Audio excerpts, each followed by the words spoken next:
obviously this is day number 2, and as the matches have become ever so more compelling, so has the rest of the tournament. Welcome back, guys, and we have a treat for you coming up next. It's going to be Echo Fox versus Verticon, and I'm joined by the oh-so-handsome, oh-so-wonderful Blaze. Buddy, we got a wonderful match coming up. Yes, we do. You know what? And you are far too kind, Spaceman. And yeah, but we do have a great match coming up. It is Echo Fox versus Verticon. Now, with these two teams, you know, in this entire tournament, everybody at home even has been trying to see what is Echo Fox going to bring to the table. You know, we saw their struggles online in some of the 2Ks and not being able to get past teams such as Gosu Crew and, you know, and Ghost as well at times. But now, you know, on day one, they looked okay, but I think their match against Elevate was a good one for them because it was able to show those flaws and the kinks in their armor. And now today, like they said, even, you know, I think you talked to Kyle, but he said, hey, we were still trying to find our identity yesterday. So after all the talks and after all the meetings, we'll see if coming in today, we'll see a well-oiled Echo Fox. Yeah, I spoke with Kyle backstage, and he said, look, this is one of the problems they had coming into this event. They were really worried about gelling as a team. They said, look, we have individual talent. There's no question when Optic drops the best players on their team, you know, Icy and then Kenny, you go for them. There's no question about that. You make the cap space. But it was more about, can we take this explosive young player in Powers, bring him into the lineup, and allow ourselves to close these games out round after round, but we are loaded into the game. On board with Icy, he has some Lance of Fire coming out over the top, but one player in front, he will be taken out quickly by Franch, and now as they move into the B hill, they will get under their control in a 2-on-1 situation, but Noxious will begin to back up. So Verticon bringing in that 2-0 sweep over Optic Mexico. They look to start off strong here. Yep, they dropped to Elevate last night, and so you got to think they've learned a little bit from their mistakes, and Powers, again, he's one of those players who can just roam and do what he does best. Pick up the kills on the fly, begins to push back. Picks up some ammo. Kenny, again, will still be on that B hill. So now that they have B and C control, expect them to send one player over, scout for some information on A, and allow themselves to at least push for a 3-2 advantage from the man side. But we see the stack. The stack is coming towards B. I'm trying to see if I see anybody in that window to the left for Echo Fox. Okay, yeah, Icy is in position because you do want a guy in that spot. So you see the Lance of Fire. As soon as these guys up A and try to push Powers, they're going to be peppered up a little bit by Icy, and then Powers can bring the saw. And we're about to watch that now. Oh, and he's going to get the one down. He pushes through, gets the cleanup. Here comes reinforcements as well. And at this point, Verticon says, hey, we need to back up. And Verticon, hey, they got another opportunity to kind of come in and push this hill. They're only down by less than 10 points. But that score is racking up. They're going to have to make these quick rotations and try to commit to something soon. Icy and Powers so good together, known as the duo, as well as Kenny and Kyle, who go for those initials and provide support for their Slayers. But Kyle will begin to back up, is almost full red. Does manage to stay alive. Lancer Fire coming over the top. He's going to hop inside of B, trying to look for Domes on the other side. Not able to find it, but Noxious will be picked up, used for the meat shield. And they should be able to secure B momentarily, but it's not going to be stopped just yet. Straight feet, he flies in, but he's going to fall on that one. And now with no hills being capped in Echo Fox's favor, you saw the home hill setup be prioritized with Kenny with the overextension. And now it's a tie game. If they kill Kenny before he caps this is so important. If he touches it, he's going to lose the gunfight, but they get Kenny down. They need to get in there ASAP. He knows he needs to clean up the kill. He's decapping it, but a little bit too little, too late on the other end. If, you know, maybe a pistol headshots was still in the game or something, or he was able to get that chunk before Kenny capped it up, the game would have been tied, and he could have got that last-minute tap on that one to secure the round for Verticon, and that one would be up 2-0. But that's one of the small things right there, right? Those are one of the things in the awareness of Kenny and being a veteran player that makes him so good. One of the scariest things I think you could say about Echo Fox is maybe you don't have Icy going off necessarily off the start, but you have Powers who absolutely puts that fear into the other team and allows himself to get comfortable on the map. Then you have the veteran leadership from Icy and Kenny to come through. But Verticon looking very strong so far, so that torque will go down towards top cockpit. Yep. And you expect at least Icy to go for that, and they allow for Powers to push out in front, get those initial trades, maybe allow Kenny to come through and for Kyle to call out. But right away, I want to know what you're thinking, Blaze. Is there anything at least jarring about the way that Verticon is playing this so far, or are we just sort of waiting to see if they unfold? You know what, I always like to say with escalation, you kind of see around rounds 3 and 4 how this game starts to set up and who's probably going to come out on top and who's been making the better plays since then. You know, we talked a little bit about, you know, Icy and, you know, not having such a hot start, but Powers, you know, being that guy, and that's why you got Powers on the team, right? It's good to have multiple Slayers like that on the roster. Yesterday, when it came down to all their matches, I believe they played 5 maps, and Icy had the least amount of time dead on his team, trying to play those positions as smart as possible. Powers had the most kill on his team in day 1. So we'll see what they decide to put up. Icy does have the torque, so he's going to pick that up and will try to stay alive, save his life, and use that to the best of its ability. Domes putting cover fire over. Kyle will clean up Neglect, and now Domes will begin to move in. They really want to put pressure on that A-hold. They don't want to let Echo Fox get too comfortable and take back that 50-yard line. Gilbert has Franchise in front, who has the torque, but he goes for the trade, and he does get it. Now as they continue to put pressure onto A, you can tell that they're just pinching out the likes of Echo Fox. Finally, Powers will fall. Domes cleans up the kill, and Noxious will pick up that boom. So this is a good position for Verticon. You at least want to get, Beak under control. Obviously, your home hill you can always wrap back to, not necessarily the apple of your eye at the moment, but it doesn't matter. Neglect needs to win this one-on-one. He does just that. They have boom as well. This is a perfect position for Verticon to at least capitalize on another round. But maybe Joker's going to have to open the door. But it's very tough. But the B is going to be a little bit better, right? B is going to be a little bit better. You can get some better angles with this boom shot. We'll see what they decide to do with it as they decide to push through. Yeah, you got to think if you're hesitating to at least rotate and try to go for the split spawn, then you got to put pressure on B, and that's exactly what Noxious is trying to do. Kenny still surrounded by smoke, and he's not able to find him just yet. Kyle will take out Domes, so at least you just have a man advantage momentarily. Neglect responds on Icy. Noxious trying to stay alive, baiting his life. Kenny tries to escape, but gets caught by the boom. Yeah. And they will get B back under the control, and here comes the 2-cap coming from Verticon. Yeah, they absolutely will, and you're 100% right. I mean, there's no reason not to at this point, but Strafey trying to make something happen. He moves in, but he has 2 players in front. He's able to find one. Icy in front. He's going to go for the wrap, trying to connect. Not able to do so, and he is now getting pinched from all sides. Branch will pick him up, and just like that, Echo Fox are in a good position to at least move in, and now they have a 2-cap lead, and expect them to at least put a little bit of pressure on F, and maybe Franch will be that player to do so, but Echo's just getting a little bit of information right now, so Domes will at least spot Franch coming up the sidewall if he elects to go that way. But for right now, the stalemate, not a bad position for Echo Fox. Definitely not a bad position at all. Right now, if you're Verticon, you're basically just trying to play for a cap. And whether or not it's on the E-hill or not, you want to play for that neutral. Just get him out. Make sure you push him back past the 50-yard line. I've talked about it before, but it's important. Establishing map presence is everything. And when Franch has that boom, it's very, very crucial that you at least get yourself in a position to draw the round as long as possible. But he picks up a double kill, and that's exactly what you needed for the side of Echo, and they will begin to move in. That 2-cap is so strong. It's like clockwork, right? You say they need to get into E and put some pressure on. They do just that, and they're able to close it out as they get themselves in to the win column for the first time today. Yeah, and you know what? Especially in that one, and you notice as well. Yeah. That Echo Fox, they get that one 7-2, right? Yeah. That's good momentum. It was a very fluid map. It was. They played their game. They were in a great flow, and so that's going to do loads for their confidence. They're going to have to do. I feel like they need to do another 7-2 map. You know, because with this team, they have their practices online, right? Nowhere near they came into this event as a perfect squad, right? Mm-hmm. They didn't come into this event saying, 100% like we're that confident that we can win this event. Like the same confidence that Kenny and Icy felt when they were on that Out the Gaming roster, right? That, man, you know what? It doesn't matter. We know we're going to come win, right? Echo Fox doesn't have that confidence just yet. So they're still going back to the drawing board every single night, even through traveling, to make sure that they can fix those small little things to put themselves in a better position. So throughout this weekend, we'll see them progressing every single day.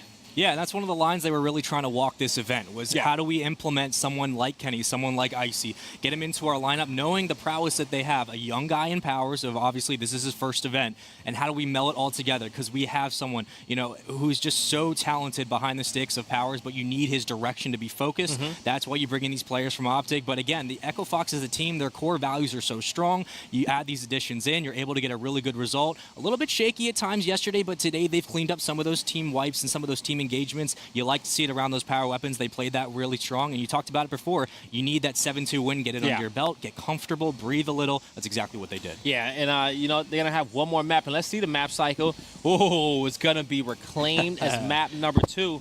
And I know for this one, this isn't a map in which Echo really cares to play a lot, right?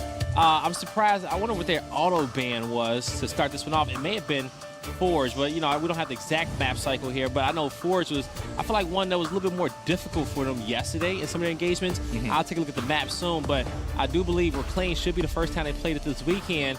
This is one where Verticon can probably send this one to a map number 3. Yeah. I think Verticon is going to come out swinging. We're going to be paying a close attention to that B-Hill fight early on. Now, the beauty about Reclaim is that you have 2 different play styles. You have teams who prefer the barn fight down low, and then you have teams who prefer the bowl fight up top. So the one thing is that unless you've done your scouting, right? If you say, all right, Echo Fox loves the barn fight just like us, let's hit that engagement early on, let's go toe-to-toe and have a dog fight all map long. Or if you know that, man, Echo Fox, they love fighting up top at bowl, right? Powers loves those close engagements, loves that chaos route smoke. Then if you lose round number 1, set the tempo in your favor, right? Play to your play style. Yeah. Get that, set up the team fight in which you need it for your squad. So I'm curious to see what's gonna happen. A map like Reclaim, the weapon placements really do tell a beautiful story. Now, Verticon beat Optic Mexico on this map earlier today, so they obviously feel comfortable with it, and that's going to be a big thing in their favor. Playing against Echo Fox again, Icy struggled a little bit in the beginning of that first game. He did eventually pick it up, but that's why they like to give him the torque bow to get himself comfortable and allow to stay at long range. But Echo Fox, since acquiring themselves as a squad, in terms of the 2K, they have only broken into the top 3 once. However, coming into this event, can they find themselves at least moving into a good position, closing in on Championship Sunday? It looks like so far they're the most complete team that we've seen at least today. Verticon, though, going to give them a run for their money. All right, It's folks, going to be a good one. It is going to be a good one. Map number 2, Verticon, Echo Fox. Ooh, tell it's me your again. boys, Guy Blaze and Spaceman, coming at you guys live. Let's see if Echo Fox can close out this series 2-0. Ladies and gentlemen, welcome to the very first Call of Duty Black Ops 4 land. I'm your host, Veli, and we're here with the one and only, the wonderful Spaceman. How you doing, What's man? going on, man? I'm glad to have you here, bud. doing all right. I'm happy to be here. We're here for Black Ops 4. It's Oh, been yeah. a long time coming. Everyone's excited for this year. Obviously, the rules are coming out just as these days develop, and we're really getting ready for Black Ops 4. Man, I absolutely cannot wait to be here. I'm excited, but first off, I want to give a big thanks to Cinch Gaming and Pre-Built Graphics. Listen, if you need a nice controller to drop shot, jump around, move around the map, make sure you check out Cinch Gaming controllers. They're top notch. But jumping into this game so far in Call of Duty, what really stands out to you? It's especially this year. Obviously, Fives has been a big Yeah. component of just how teams play, right? So now Yeah. we're moving into Black Ops 4. It means that you have to play as a team. Not only that, but just watch those team fights. And more importantly, It's 5v5. Exactly, right? You have I to look love for it. those bull rushes. And whether or not that actually means, just wiping for the team, if anything, just that. Make sure you pay attention to who exactly is alive on the map. Look for those callouts as well. Yes. Move yourself in a position to capitalize on whether or not you have the payloads. If you're looking for 3 dead, go for the initial fight. But either way, Valley, look, this is going to be an exciting year so far. I'm happy to have you here, man. I'm so excited. It's gonna be great. Listen to this guy. He knows so much about this game. Love you, brother. With your knowledge so far on Call of Duty, how do you think the meta is going to change with an extra player? Are we going to see 3 subs, 3 ARs? How do you think this is going to turn You're out? probably going to be looking at 3 ARs for most of the year. Really? Yeah, Okay. sub pressure is going to be huge, obviously. But as we get loaded, into the rest of the year, well, it's going to come down to just the meta itself, right? Can you adapt on the fly? What exactly lengths are you going to have to take? But right away, Slums Hardpoint will be our game number 1, and Zilla will be the first one inside the hill. Now, as you get started on Slums, the key component, really, of this map, control blue, right? You want that middle map pressure. Allow yourself to get situated, comfortable, find your ARs a lane where they can work properly, and you're just looking for one initial kill. Cairo may be able to be that player to start off things strong. Now we're moving to Cave, and Otto gets deleted immediately. One more challenging. He's going to continue to put the pressure on side, trying to hit this rotation early. You want to set yourself up for the next 20 seconds or so of those rotational battles. Why? You get the streaks in your favor, then you start moving yourself in a position to lock down those spawns. You have your AR set in the back, but Loaded has a big gunfight to win. Doesn't do it. It doesn't matter, though. Stays alive. Team pressure there. It's cleaned up. It's challenged. It's gone. Whoa. Goodbye. That's all you need to do to hold down this hard point. Now we're moving back to Statue again. This is one of the most crucial hard points. This is where you start to see teams really break this game open. G-Spawn again with that double kill. Still has the streaks to work out as well as his payload ability. Now these payloads, especially this year for Black Ops 4, will come in handy, right? This is going to be where most of your support teams come through. You're looking for health regens. You're looking for player ammunition drops. You're looking for these dumps of just absolute domination when it comes to controlling these hard points because it's all about utilization and the right timing for those payloads, but it depends on when you use them. But for right now, I mean, Zumix just can't break it to the hill with the rest of his team. He's looking for anyone. I mean, these entry kills are so crucial, and if you're not able to find an entry kill, you're not going to be able to rally for at least a 10-point lead. How that round to sort of develop, and as the time goes down, look, you're left to 25 seconds, 4 people to Like, what do you do? Yeah, I mean, 15 seconds isn't enough time. Yeah, like let's just do the quick math, okay? You have 4 people left. Let's say it takes 3 seconds per engagement. Right. You're left with 12. From 25, at that point, you're looking at 13 seconds to get to the bomb, defuse it, and that's saying that every engagement will go the exact same, okay? Right. So if you're leaving your entire team 13 seconds realistically to get to that bomb, no. No, No, not at all. absolutely not. Absolutely not. Look at the waterfall. Astro going for a swim. You see Vexic across the map trying to get the quick pick. Vexic unable to let him do so. He was shooting back, and then both players retreated. So now this is where the game slows down. Now a 2-on-1 round count again. So we restarted, but we did give the first round to Juju. So they are still up 2-1. Game though on your screen is tied. That bomb will go down. No one falling just yet. First blood has yet to be picked. Otto looking over towards Barney. Will maybe spot one player at fences. Doesn't see anyone. Cairo doesn't matter. Finds the first blood. Vexic's out of the equation. How do you read this now? Zumix is going to have a big challenge from the back. He needs to tie this up for the man advantage. Inception, you're going to have to make a play. You only have 27 seconds left on the clock and search and destroy. Zumix is hunting. So now we're taking a look at Zumix. He's going around for a big flank. If Astro's he's able waiting. to play this Astro's well. waiting. He knows he's caught him here. out. He has to know one's rotating. have to win this gunfight. Oh, he goes for the mantle, and the mantle screws him. Zumix. It doesn't happen. The mantle, unfortunately, falls in the wrong side of his pocket. And Zilla, does it matter? There's the cleanup. Another round win for Juju, and they make this look so easy now, up 3-1. I mean, great. The outside, Anthrax gonna be huge here to try and make a distraction. Anthrax didn't One see that slips player. off to his left, but it might be more than enough. The touchdown comes in time. 30 seconds. These players go down. Jitly, the last one up, but look at this. Coots was able to stay alive. Takes out Trisoft. Oh my, It's a it might happen one-possession again. game. Can Coots stay alive? He can't. He needs to wait for these lead blockers. They need to get in a position because you have a full team to wipe out if you want to get this dunk through and take the lead with 15 seconds left. You can start with Zelos with a 2-piece. Make that 3. One more to worry about. Can they get this dunk through? That's it. They have the clean wipe. They go for the throw. He tries to pass it off to Anthrax for the touchdown, but ends up throwing it. It bounces off. You can hit L2 to just pass it manually. Instead, he tries to go for the manual pass, and they end up choking the game. I'm speechless. Ladies and gentlemen, let's get loaded into the game. It's going to be escalation on Dam, Lucian versus Regal on the top of your screen. Make sure you guys tweet out the stream as well. Let us know how we're doing on the broadcasting side, but here we go, jumping into the game. We're going to stick on board with Lucian, and it's going to be Legend on your screen, so he will be taking some fire momentarily towards that near pit cap, but he's going to begin to turn things around. Now has 2 players in front. You have to worry about shadows off the break with that pinch coming from Day6 on a 2-on-1 advantage, but now the Legend is out of position. He's going to rotate back out, the pressure being applied by 3 members of Lucian over towards that Dam walk outside of the Behold. Cougar trying to break in now, not able to find any connection for the kill onto Shadows for the entry, and Fractures unfortunately is going to get baited out and traded for being over-aggressive on the punish. Now a 5-on-1 advantage for the side of Regal, and they will have no problem reclaiming that A site and taking this first round here on Escalation Dam. We're going to go ahead and kick things off with Hyper, as they elect to play for the basement. Questionable, per se, for the moment, as they did pick one off the roam previously, but the foundation along the site was quickly removed, as you leave yourself vulnerable to not only the utility placement of Rogue, but as well the initial man disadvantage off the break. Again, as these players will begin to reinforce and set up, still, we're going to start off with Rogue, and it'll be 5-5, a similar full team spread as we saw last round. Hunting for information, and another reinforcement will close.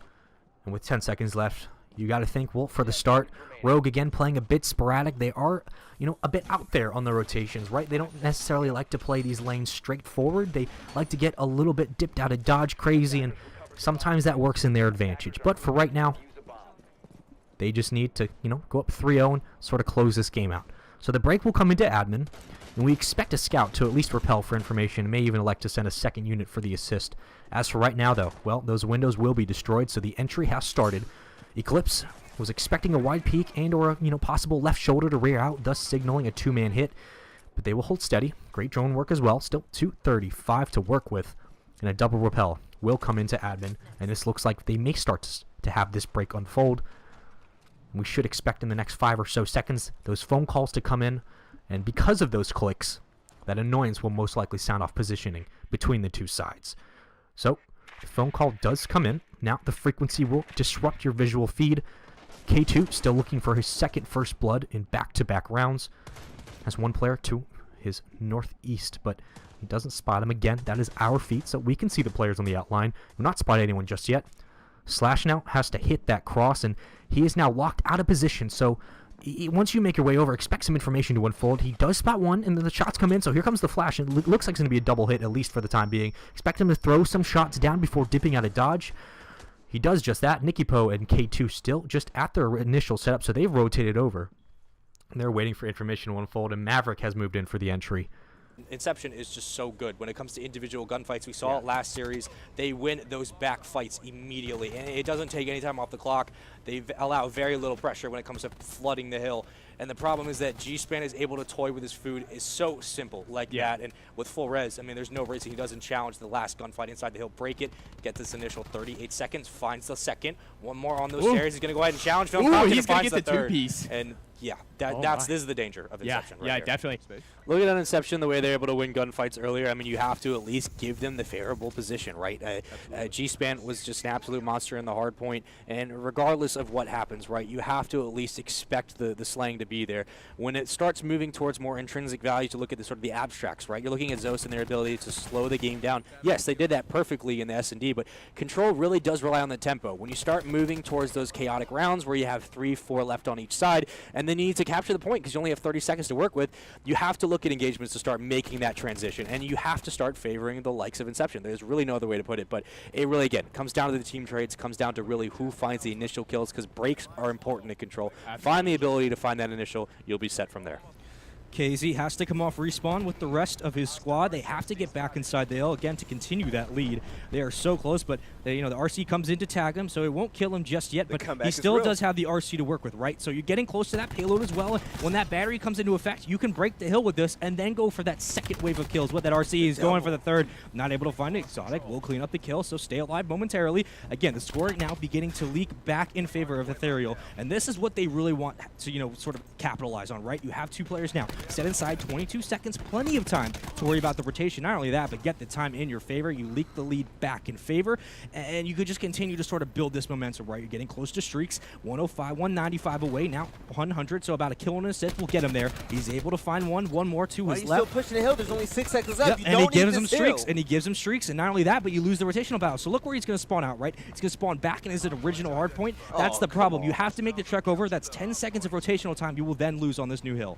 The biggest problem most teams have is that when they start playing for just scrap time to get themselves back in the game, you're leaving it up to chance, for the chance to get into the hill, the chance to break it, the chance to capitalize, right? So now that you're playing off the back foot, you allow no positioning to get past that 50-yard line. And yes, you're getting close to streaks, and North looks like he's able to do it, and finally does get the assist, so he earns the Hellstorm, so that's great, but you have to capitalize that streak. You have to be able to roll it out into the next hard point. Yes, you have the gravity spikes as well, so expect that to come in, maybe not on this initial engagement, but once that hill starts to be broken into, you come off the respawn, you get 2 dead, you break in with this specialist that allows you to say, hey, we'll take back control mid-map and give you those rotational time, maybe 2 or 3 seconds. That's all it takes for a quick gunfight to turn the tides, but right away, earns the RC, bang. Now you can set yourself up for another position, but North comes in with the 4. There you go, get yourself in the kill feed, all red. All right. Like this is pretty sexy, I'm not going to lie. Yep. But if you take on the title, you get the gold one, man. Exactly, yeah, buttons on it where you could do, drop shots. What you have? You get these pumpkins. Put the pumpkins you get down, these pumpkins. man. This is for second place. It's been a long day. This is what you get if you get second place. You get pumpkins. Are you happy? This is what you get. No, not really. You get money, not pumpkins. But I want to thank everybody for coming out to the stream. It's been extremely fun. We'll catch you guys tomorrow. Make sure you stay tuned to the MES Twitter, and we'll see you day 2 at MES. Yogurt strips the forehead of Icy quickly and has one more player in front. It's going to be Powers, and now make that 2, make that 3 as they begin to push in, and they're now flooding this B hill. They should have the numbers to work with, and Yogurt's now in a precarious situation again, being pinched from all sides. He unfortunately falls. One more brick to the body, and that'll do it. So Powers will take that B hill, and now you have a 2-hill control for the side of Echo Fox as they bring themselves back in this game. They're also trying to neutralize A as well. They're putting pressure on the Lancers now, putting fire over the smokes come out as well. Noxious down, and this is very dangerous. Echo Fox have the trip cap. Hey, you just see the teamwork to Echo Fox, right? We have 3 players now pushing from the left side of B, and Powers is the first one in, but he has 2 players in front. Of course, you can't see him do the smoke, but he's just going to try to bait out and stay alive, bouncing left and right, able to find one, and that's huge because that only breaks the hill, but it allows everyone else to push in, get set up. Now you have 2 players coming from the right side, being on the side of Verticon, and again, they're going to begin to back up. They know they can't win this fight head-to-head on top of B, so what do? They elect to at least send 1 player over to rotate. Domes is in barn. He's going to try to push out towards his A side. So now they put the M bar up on top B, and this is the problem. Verticon, out of the 4 fights that they fought at top B for the team, they've only won 1. So they've only been able to clear it out 1. So you're batting 25% at this point, and it looks like they're going to change it up and elect to maybe put the nades up there. But nonetheless, you put a power up there regardless. Clearly, Echo Fox is the superior team when it comes to winning those fights on B, and that's one of the things that if you're looking on the side of Verticon, you're thinking, hey, if we're going to play for that power weapon, we got to make sure we at least capitalize and get 3, 4 dead, move in for the final, because we can't keep losing these fights. Yeah, you really can't. And that's the power of Echo. I mean, once you put 3 players up, you cause a distraction. It's so hard to bring back, and Domes unfortunately falls. Strafey will clean up Kenny, and now you have an even situation across the board as 1 player will come off spawn. It's going to be Neglect, and Nox just begins to move in, and you just got to stay alive at this point. Get some support, allow yourself to roll out through into the B hill, but you have 3 players on top. Strafey tries to go for the initial engagement. Let's see if he can find it. Smokes come down. He's not able to see anything just yet. These opportunities open up, not only with the veteran leadership, but the veteran mentality that allows you to pick up those quick kills that turn the tide of the game.